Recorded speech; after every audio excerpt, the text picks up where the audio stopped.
Eh, anak ko, may bote pa dito.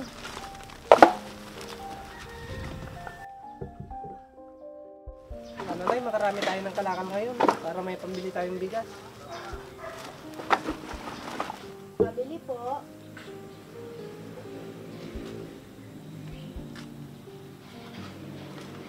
Uy, ate.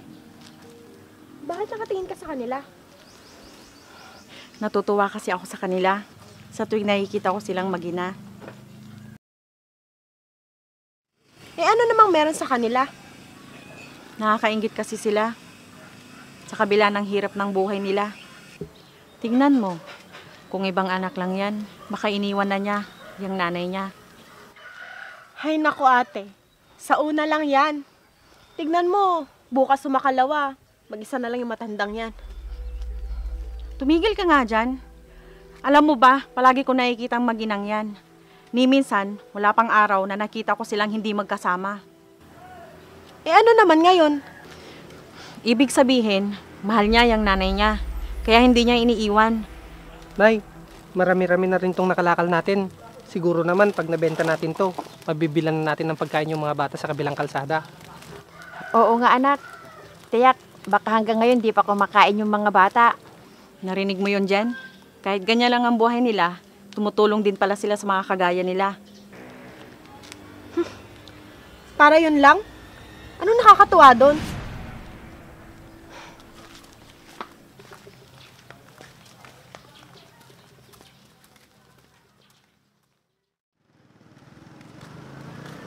Swerte natin ngayon, Nay.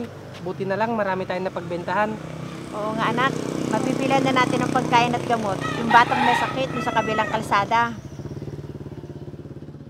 Oo nga po, Nay. Sana gumaling na siya. Grabe tong mag-inang to. Kahit hirap na nga sila sa buhay, tumutulong pa din sila. Oo nga anak, mamaya pupuntahan natin siya. Ate, kanina pa kayo nakatingin sa amin. May problema po ba? Wala naman. Natutuwa lang ako sa mga naririnig ko sa inyo. Hindi nyo alintana ang hirap ng buhay. Tumutulong pa rin kayo sa mga nangangailangan. Yung iba iha, oo. Alam din kasi namin ang pakiramdam ng nahihirapan sa buhay. Napakabuti po ninyo. Sige iha, aalis na kami. Bibili pa kasi kami ng gamot para sa batang may sakit sa kabilang kalsada.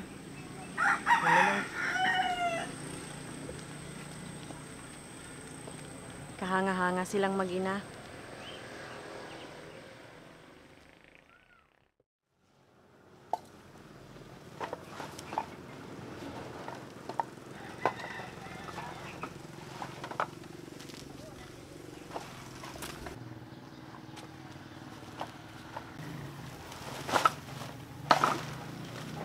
Miss, pwede ko bang hingin yung mga kalakal dito sa paligid nyo?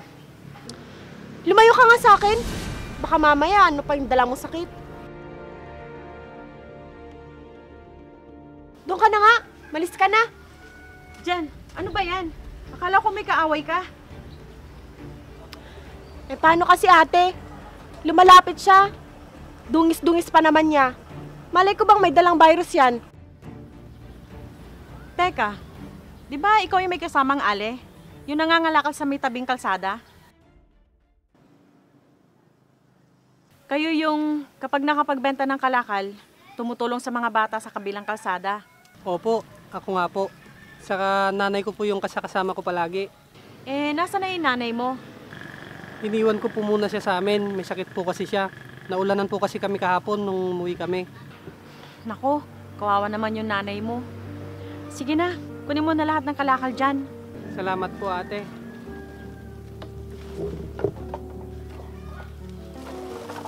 Salamat po, ate. Ate, kilala mo ba siya? Bakit hindi mo siya pinagtabuyan? Eh, ang dungis pa naman niya. Alam mo, Jen, napakabuti niya. Pati ng nanay niya. Paano mo naman nasabi, ate? Bakit? Kilala mo rin ba yung nanay niya? Hindi ko talaga sila kilala. Pero narinig ko ang pinag-uusapan nila, so ting madadaanan ko sila. Bakit? Ano ba sinasabi nila? Alam mo, Jen, yung mga pinupulot nilang kalakal, Pag nabenta na nila, pinupuntahan nila yung mga bata sa kabilang kalsada para tulungan nila. Talaga lang ha. Totoo ang mga sinasabi ko.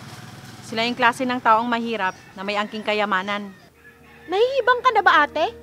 Mahirap nga. Paano magkakaroon ng kayamanan? Hay nako, ang ibig kong sabihin, ang kayamanang meron sila ay ang kabutihan ng kanilang puso. Dahil kahit mahirap sila, hindi sila nakakalimot tumulong sa mga katulad nilang kapuspalad. Dahil yun ang kayamanang hindi mananakaw ng kahit na sino. Ikaw ba? Kailan ka ba huling tumulong sa kapwa mo?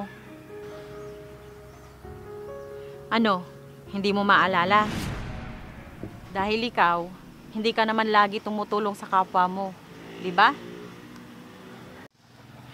Alam mo, Jen, ang pagtulong kasi, hindi namimili yan. Na kung sino lang ang gusto mong tulungan. Hindi rin yan namimili ng oras o araw. Dahil ang pagtulong ay nagmumula sa puso, hindi sa kagustuhan lang ng isang tao.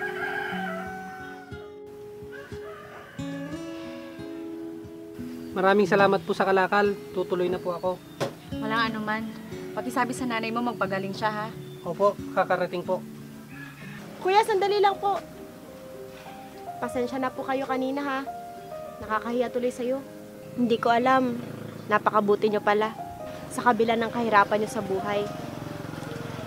Alam mo kasi, alam namin ang pakiramdam ng walang-wala.